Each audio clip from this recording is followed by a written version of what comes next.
नमस्कार दोस्तों, मैं अंकुर उपाध्याय स्वागत करता हूं आप सभी का आपके अपने YouTube channel share market analysis में।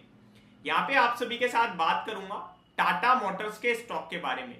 देखिए, टाटा टेक का आईपीओ आ रहा है और ये वीडियो मैं आपके पास 2 बार शेयर कर चुका हूं आपके साथ वीकेंड के दौरान। 3 दिन का लंबा वीकेंड था, 2 बार वीडियो बनाई एंड दोनों बार सेम चीज कही थी कि पूरा टाटा ग्रुप फोकस में रख लीजिए क्योंकि कहीं भी तेजी आ सकती है। और टाटा टेक का आईपीओ डायरेक्टली टाटा मोटर्स की सब्सिडरी है। हालांकि जब भी इस तरीके की सिचुएशन होती है तो सब्सिडरी कंपनी पैसा बनाती है और वो तो दे ही रही है, आप सभी को पता है। क्योंकि टाटा टेक का जो आईपीओ वो लिस्टिंग में ही डबल करने वाला है आपका पैसा, ऐसे पूरे पूरे संकेत आ रहे हैं। और पैसा लगाने की राय दी थी, 3-4 बार वीडियो भी बनाई थी। ये पहला ऐसा आईपीओ था जिसमें मैंने इतने एग्रेसिव होकर आप सभी के साथ शेयर किया, खरीदो भाई, पैसा जरूर लगाओ। एक बार एलआईसी का आईपीओ था जिसमें मैंने कहा था इसमें पैसा बिल्कुल मत लगाना, बहुत एग्रेसिवली कहा था। तो कुछ आईपीओ को ही कवर करते हैं, पेटीएम में भी मना करा था, बट जहां कवर करते हैं वहां पे प्रॉपर 3-4 बार अपडेट जरूर देते हैं। अभी टाटा मोटर्स की बात की जाए, आज इस स्टॉक ने 700 रुपए का भाव दिखा दिया आप सभी को फाइनली। ये शेयर रुकने वाला है ही नहीं, थकने वाला है ही नहीं। आप सभी से कंटिन्यू कह रहा हूं कि अगर आपको लग रहा है कि यार बहुत चल गया तो आप सबसे बड़ी भूल कर रहे हो, क्योंकि कंपनी मुनाफे में आई है यार। ये वो कंपनी है जो 2019 में आधी जनता कह रही थी खत्म हो जाएगी। टाटा मोटर्स का करियर नहीं है, ये डेड है, इनका कुछ नहीं हो सकता। मारुति देखो, एमएनएम देखो, ये चलते हैं भारत में। टाटा की कौन गाड़ियां पूछ रहा है, लेकिन उस समय भी कमर्शियल व्हीकल में काफी बड़ा रोल था टाटा मोटर्स का। अच्छा, एक छोटा सा सवाल था कुछ लोगों का कि भाई मेरे पास टाटा मोटर्स के डीवीआर है, क्या मैं भी टाटा मोटर का शेयर होल्डर माना जाऊंगा? क्या मैं अलॉटमेंट अप्लाई करता हूं अगर आईपीओ में टाटा टेक के, तो क्या मैं शेयर होल्डर कैटेगरी में कर सकता हूं? तो उस समय में मेरे दिमाग से वीडियो बनाते समय दिमाग निकल जाता था सवाल, बट अभी मैं आपको बताना चाहता हूं आप बिल्कुल टाटा मोटर्स के शेयर होल्डर माने जाओगे। और अगर आपने किया है अप्लाई तो आपने बहुत अच्छा किया है, क्योंकि टाटा मोटर्स का डीवीआर भी टाटा मोटर ही तो है, बस उसमें वोटिंग राइट नहीं है इसलिए सस्ता मिलता है आपको। इससे ज्यादा कोई फर्क नहीं है, दोनों स्टॉक्स में सेम ही है।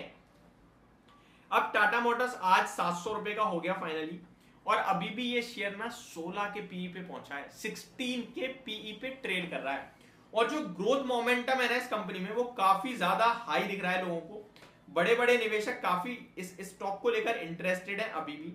टाटा मोटर्स की पर्टिकुलरली पहले मैं आपको कुछ डेटा बताता हूं जो मैं ऑलरेडी शेयर कर चुका हूं, बट दोबारा रिपीट करते हैं क्योंकि जब तक रिपीट नहीं करेंगे आपको बार बार बताएंगे नहीं तो कॉन्फिडेंस कैसे बिल्ड होगा। प्रॉफिट बुक नहीं करना है, बेचना नहीं है। फ्रेश एंट्री के लिए बेशक आप वेट कर लो, मार्केट की करेक्शन में सब टूटता है, ऐसा कुछ नहीं टाटा मोटर्स नहीं टूटेगा। बाजार तोड़ दो आप 1000 पॉइंट, टाटा मोटर भी टूट जाएगा 5 पॉइंट, तो वो मौका मिलेगा। कोई खराब खबर चला दो टूट जाएगा 5 पॉइंट, वो मौका मिलेगा। क्योंकि फाइनेंशियल फंडामेंटल्स एक खबर या एक मार्केट की गिरावट में चेंज नहीं हो जाते, कंपनी काम वैसे ही कर रही है, ठीक है जी। तो आपको क्या क्या इंपॉर्टेंट दिख रहा है? इंपॉर्टेंट दिख रहा है, एक तो जनवरी आ रही है और नई साल जब भी शुरू होती है ना, सारी की सारी ऑटो कंपनीज अपने मॉडल्स के दाम बढ़ा देती हैं, क्योंकि फिर एक नया टैग मिलता है हर गाड़ी को। क्या? 2024 का मॉडल, 2023 का मॉडल। 2024 जनवरी में, 2023 का दिसंबर में भी गाड़ी खरीदोगे ना तो यही होगा 2023 मॉडल है। तो वो मॉडल की वैल्यू घटती है, और जब नया मॉडल होता है उसकी वैल्यू बढ़ती है। तो हर गाड़ी की कीमत में इजाफा देखने को मिलेगा, वो इन ऑटो कंपनीज के लिए अपने आप में पॉजिटिव होता है। दूसरी बात, अब टाटा मोटर्स के स्टॉक की तरफ आओ। 2,55,000 करोड़ का मार्केट कैप है। अगर आपको लग रहा है यार बहुत महंगा है, तो कंपनी की सेल पता है कितनी है? 4 लाख करोड़ की। अभी भी market cap to sales down ही है, ऊपर नहीं गया है। वैल्यूएशन की अगर आप बात कर रहे हो कि यार ये तो 70 रुपए का था, 700 का हो गया, तो चीजें तो देखो। कंपनी उस समय अंडर वैल्यू थी। आप प्रॉफिट देखो, पहले कंपनी कर रही थी 30,000 करोड़ का घाटा, 11,000 करोड़ का घाटा, 13,000 करोड़ का। आज कंपनी 15,700 करोड़ के मुनाफे में बैठी है, 15,700।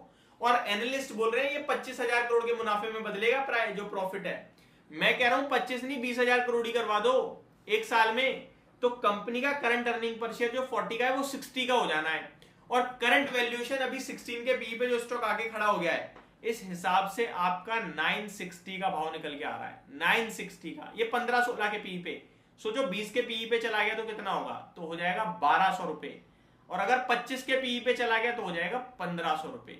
तो अब आप देख लो कि ये कितना महंगा ट्रेड कर सकता है, और प्रॉफिट 20,000 पहुंचा पाएगी या नहीं। अगर इन दो चीजों पे आपने थम्स अप कर दिया ना, तो फिर इस शेयर को मत बेचना यार। अब फ्रेश एंट्री की बात की जाए तो मेरे को 600 रुपए पे बहुत अच्छा लगता है, और मैंने पहले भी कहा है 580 तो ब्रेक होना नहीं है, क्योंकि वो इस स्टॉक की टेक्निकल चार्ट पैटर्न में एक इंपॉर्टेंट कड़ी बनी हुई है।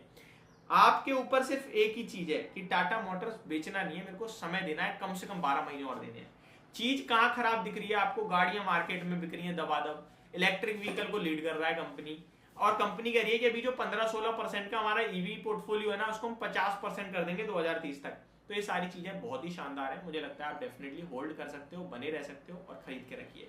ये मेरी तरफ से आपके लिए एक अपडेटेड वीडियो, होप आपको सारी चीजें समझ में आई होगी। Thank you so much for watching this video, have a great day guys.